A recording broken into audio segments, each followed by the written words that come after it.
You're next, and I've got a mental thing in my head. We've got 30 minutes for this panel. So, Las Vegas time, it'll be over at 2:30.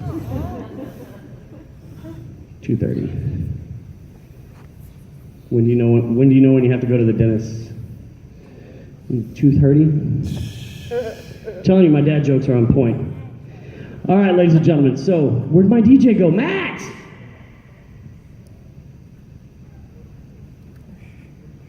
Where'd you go? I love that echo. Play music. So, the person that I'm going to introduce you to is amazing. And I'm going to share with you right now, I just got to walk with Loni Anderson, side by side.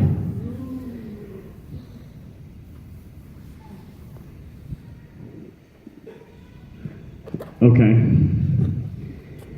And it was the highlight.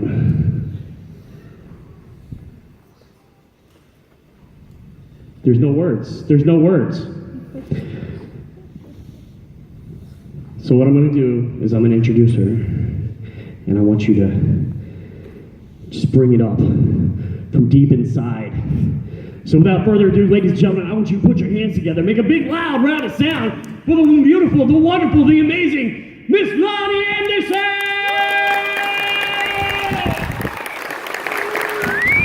Keep it going, ladies and gentlemen, keep it going! Look at the dual open doors. Yes, ma'am.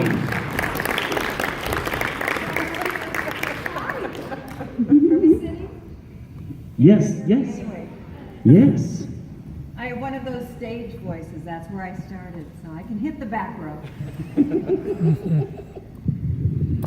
Is that better? Can you hear me? Yes. Well, Loni, welcome out to Knoxville, Tennessee. Thank you very much. Hi.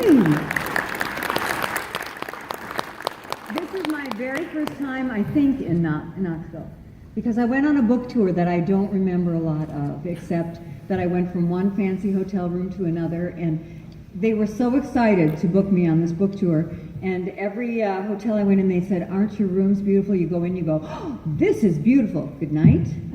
And you get up in the morning and you go to all your appointments, and then you go to the next city. So it was kind of like such a waste. So I took pictures of all the rooms that I was in, with dining rooms for 12 people and things that I never ever, grand pianos. And I thought maybe I'd do a coffee table book of just those hotel rooms that I never really got to enjoy. But so I might have been here in Knoxville. Otherwise, I've been a lot in Tennessee and in Nashville and Dollywood, and I did a movie in Nashville. And so it's just nice to be here. Thank you very much. Awesome. Well, let's open up the floor for questions. Who's got the first question? Who's kicking it off? Okay. Right back here. I have lots of answers, so please ask me lots of questions. I'm actually from Cincinnati. I was wondering, I'm assuming they didn't film in Cincinnati. Have you ever been to Cincinnati? What's so funny is because when we were first cast in WKRP in Cincinnati, the pilot was picked up, and we went to something called an affiliate banquet. Now, with streaming everything, you don't know what that is anymore, but the affiliates were part of the station, part of CBS, which was the network we were on, in all of the cities all over the United States, and they would have a big banquet, and they'd meet all the stars of the new shows that were going to be on in the fall. And so there'd be this big affiliate banquet, and they introduced us to all the affiliates, and then you would go sit at a table with an affiliate from some city. And I remember one nice wife of an affiliate who said to me, "My dear, I think you're too attractive to be on the radio." And I thought, oh, she has no idea what we're doing at all. So WKRP in Cincinnati wasn't happening. So everybody said to me, "How is Cincinnati?" And we filmed our show in Los Angeles, and with a live audience and everything. And I finally said to Hugh Wilson, who was our creator, "I think we need to go to Cincinnati so we can answer how is Cincinnati," because we go like I don't know. So then we went to Cincinnati. We fell in love with Cincinnati. And I had standing tickets for Jennifer Marlowe at every game for all of the years that we were on and ever after. I like lifetime tickets for Jennifer Marlowe. I can go anytime to Cincinnati and see any team play anything. It's pretty cool. Wow. I have some red high-heeled shoes that have the Cincinnati skyline all over them that are fantastic, that were given to me by the city. And so I went there on my book tour, and I went there on a speaking tour, and so now I find Cincinnati a wonderful place to be, and I'm so glad to be associated with it. I love it. I love that everybody sings to me. They sing the song to me, no matter where I go. Sometimes I walk into a restaurant that has a little combo, and they play it. And so I found out, so I thought, why does everybody know this song? And it just kind of sticks in your head. So I went on Google, and it's one of the top 10 all-time theme songs from a television show that stays in your head forever and ever and ever. A little trivia. Okay, I'm ready for another question. Another question? All right.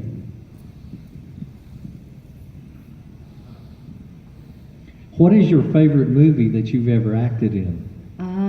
That's very interesting because I love comedy. I have to tell you that being funny, and I started out on stage, and getting instant feedback is like my favorite thing. In WKRP, we were in front of a live audience, which was like doing a little mini play opening night every week, and that's fantastic. I love that. So funny is my favorite. But then my other favorite thing, because I'm really a Sunday school teacher from Minnesota, so my other favorite thing is to be evil. Is to be the bad lady. And so once in a while I've gotten to play the bad lady. Like in a movie I did called Too Good to Be True, I drowned Doogie Howser. I drowned Neil Patrick Harris. and there was, and I've killed many a husband in a lot of those TV movies. And I got to handle all kinds of weapons, even an AK-47 in a movie I did called Three Ninjas, High Noon at Mega Mountain, with Hulk Hogan, where I was Medusa, and I was really terrible. And the police would take me to the shooting range to teach me how to fire all these different weapons. So I'm ready. Just know that I'm here to protect you, whatever you need. But as far as favorites, I loved playing Jane Mansfield, and I loved playing Thelma Todd. And the reason I love those two women, of course, is because they were really, truly alive people at one time, and both incredible blondes. Jane Mansfield, more of a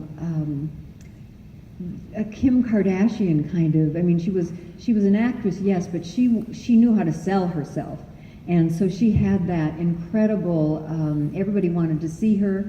She would say to a Cadillac dealer, I think you need me in that pink Cadillac, because if I'm in it.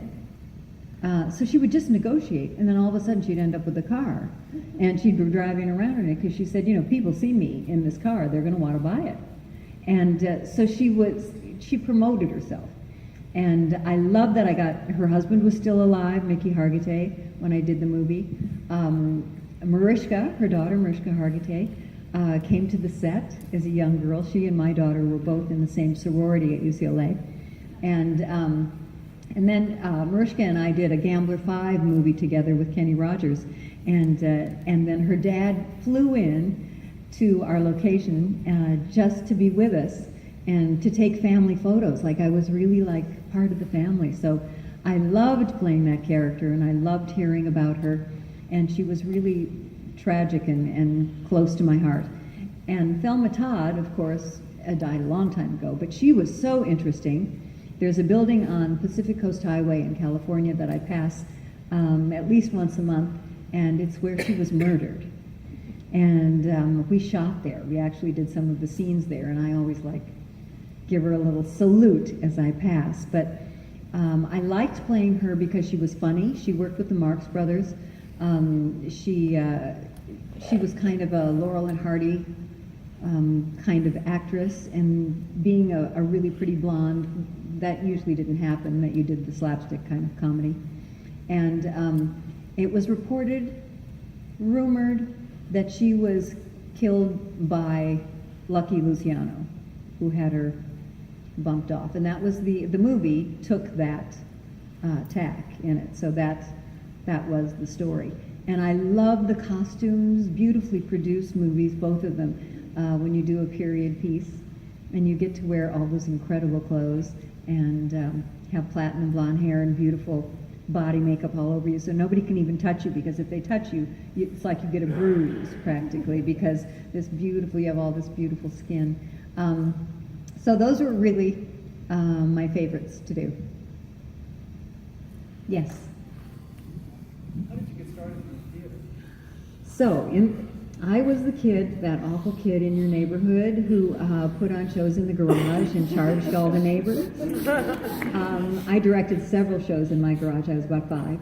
And I think I charged a nickel for everybody to come and see them. And then when I was 10, since nobody could hold me back, evidently, I started doing musical theater. And I remember the first musical that I did. I was 10 years old. I played a Native American princess because I had black hair. And I had black hair up until 1975. So I was Bo Bright, and I had a little song.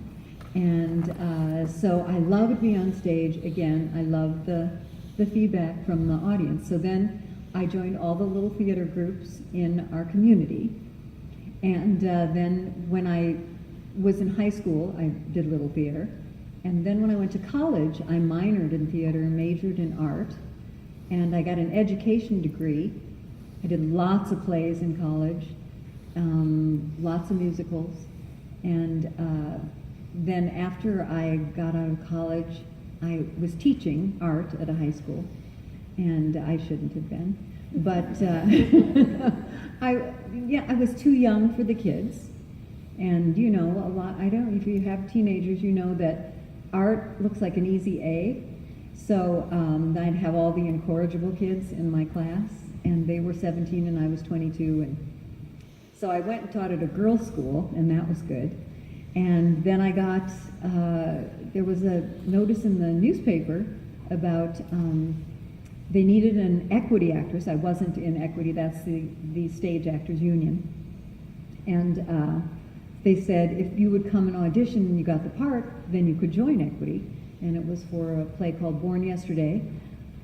I have black hair, so I went out and bought this, blonde wig for like $19.95, and I went for the part. I got the part, and I didn't take off the blonde wig until opening night because I didn't want anybody to fire me. So that was great, and everybody said you should be a blonde and everything, and I said, oh yeah. And but it didn't happen at that time, and it really didn't happen until I moved to Los Angeles. But I did lots of plays in Minnesota, Chicago, all over the country then. I did Fiddler on the Roof because I had that black hair. I did that forever, about a year on the road. I went to Chicago. I did my first national television commercial for Secret Deodorant. That catapulted me to New York, where I did lots of national commercials. Because if you see any reruns of somebody who looks kind of like me, by the way, changing hair. I moved to Los Angeles in '75. Was there for like a week, and I got cast on SWAT. Does anybody remember SWAT? Okay. So I was the brunette. It was Beauty Queens got kidnapped, and I was the snotty one. And the nice one was Farrah Fawcett, and she was the pretty blonde one, and I was the snotty dark-haired one. And then we became really good friends.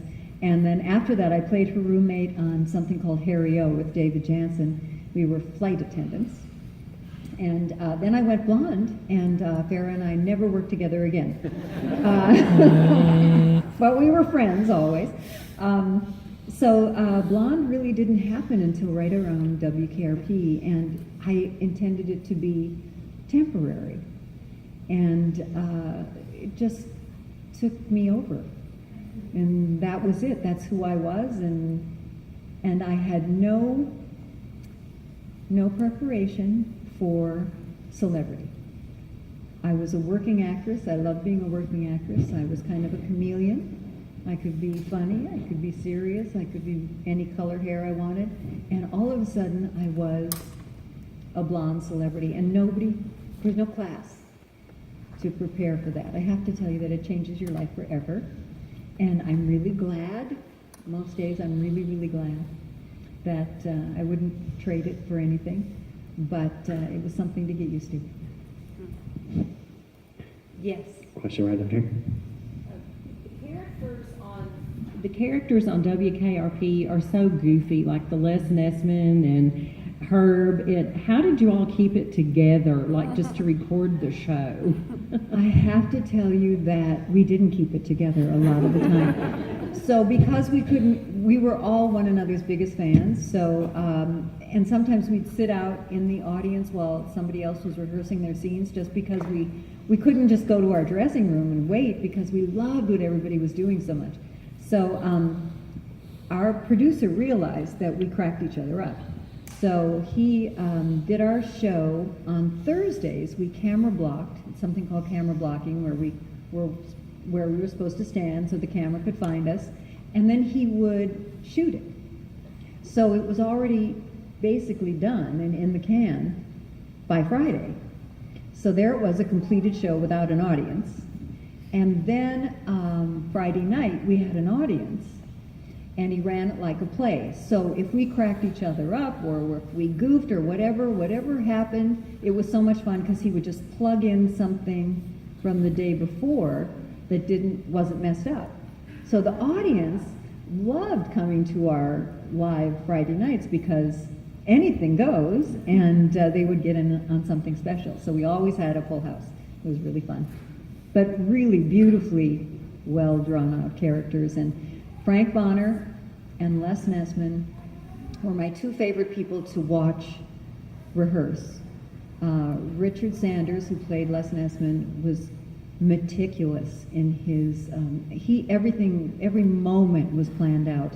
It was so beautifully done, and he would rehearse by himself over and over. So if you would sit back in the dark, you could just watch him, and he was like taking a master class in comedy. And then Frank Bonner was just goofy. And Herb Tarlick, and you'd say, oh gosh, I don't know if Frank is ever going to get it together for Friday night. Oh my God, what are we going to do? And then he was funnier than anyone. You know, he just blew us away. But he saved it all for the audience. He was one of those. He was always the best in front of the audience. Another question? Yes. I Okay. you prefer making TV shows or movies? Oh gosh. You know what I like about TV is all of you, because we come into your home. There's something more intimate about television, especially the kind of television I started out doing. We were there every week. You know, it was just like family. People run into you and they hug you and talk to you because you are like in their house. A movie, if you were in 1 or 2 movies a year, it's not quite the same intimacy, I don't think. Now streaming everything, I don't know. Do you all feel with streaming that like you know everybody and everybody is in your house and on your phone and wherever you want them to be? So I think it maybe is a different time. Not the same. Yeah. Another question? Right here? I was going to ask if you had a favorite episode, because every Thanksgiving we have to watch the turkey episode. Do you watch Turkeys and Away? I love when you offer to Do you get know- coffee from Mr. Carlson. Oh, and I have to tell you, because we all were really excited to find out that we're in the top 100 episodes of remembered of all time in the Turkeys Away episode, and everyone is so incredible in it, and Richard Sanders, who does his version of the Hindenburg disaster at the mall, is fantastic as the turkeys are plummeting out of the helicopter. And of course, Gordon Jump covered in feathers as he comes in, and my character, who never got coffee for anyone, asking if he would like a cup of coffee. And as he says, as God is my witness, I thought turkeys could fly. And we found out later that it was an actual incident that happened. our creator worked at a station, and they really did do that. They did a live turkey giveaway, and turkeys did plummet to the ground. That wasn't very good. But it makes for a really funny television episode. And I have favorites of all the years. We did like 96 episodes. And whenever I got to be in the cold opening, which is like before the credits and the title rolls, there's something called a cold opening. So it's just a few minutes that they give you a little flavor of what's going to happen on the show. My favorite person to be in a cold opening with was Howard Hessman, because there was something about Howard and Jennifer, I mean Johnny and Jennifer together in a cold opening that that just gave me tingles. So I love working with Howard Hessman, and of course my relationship with Frank Bonner couldn't be any better. And Tim Reed and I had an interesting experience the second year of WKRP. We did a Christmas episode. He was in the booth, and I was outside in the hallway, and I blew him a kiss through the glass. And several southern states did not run that episode. And we were just shocked. It was in 1979, and we thought, we just couldn't even believe it. So Tim and I then, from then on, made a pact that in every episode we would manage to touch each other, hug each other, kiss each other, dance together, or do something that, and finally there was no problem with the South. But it's interesting to think that it was that short a time ago that we had an episode like that.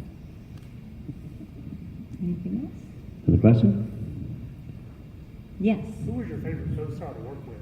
My favorite co-star, like ever, like in the show, or like in any time? Oh, gosh, because I worked with some incredible people. I love the cast of WKRP. I mean, it just was magic, and we were like family. That doesn't happen because I've done 6 other series, and that doesn't always happen in every show. I think I've loved, oh gosh, I did so many specials with so many people. It's hard to pick out one particular person because I'm a fan of all the people that I work with. So I don't know, I loved working with Linda Carter. We did a series together. We had a wonderful time together. I loved working on all the Bob Hope specials I ever did. I loved being on the Johnny Carson show. He also produced Partners in Crime with Linda Carter that I did. And so there are special people in the industry that I have loved working with. And I love that on YouTube you can find any old Tonight Show clip or any Bob Hope clip or anything and laugh at it all over again. Got a question right down here.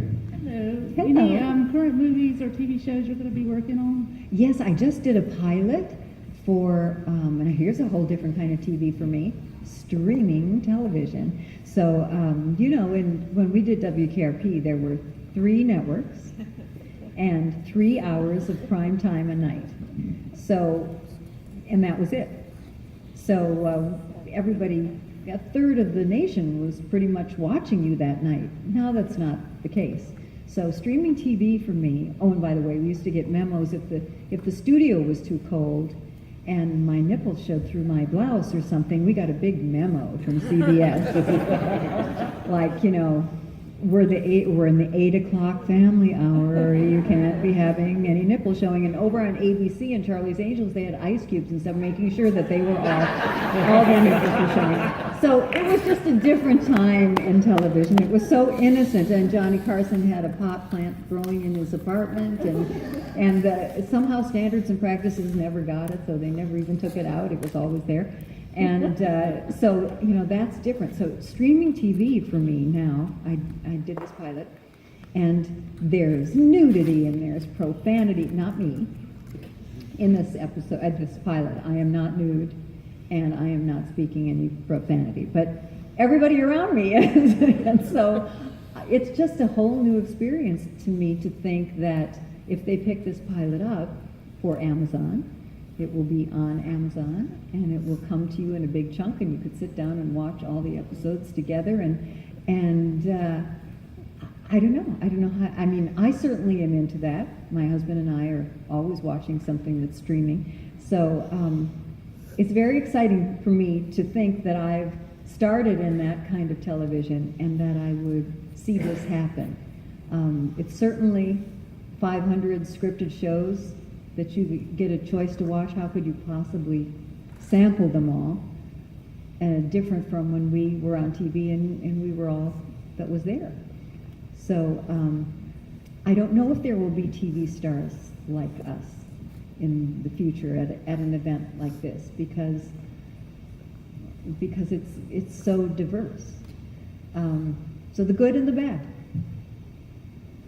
We got time for one last question. A favorite show right now? Okay, so we've been through, we love The Crown. That was really good. We really enjoyed that. And I'm a mystery buff, so I usually go through all those PBS mysteries. I love all of those PBS mysteries.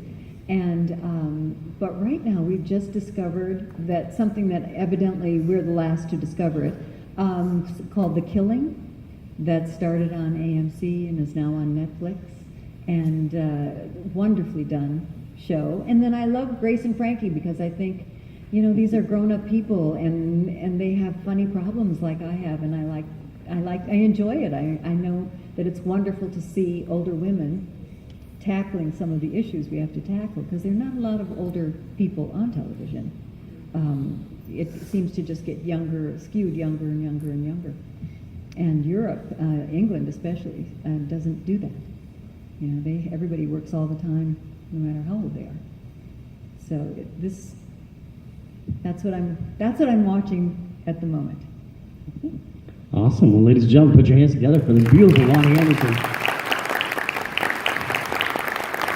If you want to talk to her a little bit more, you can stop by her table. And also, she will be doing her photo op in about 10 minutes, right downstairs and around the corner. So, once again, Loni Anderson.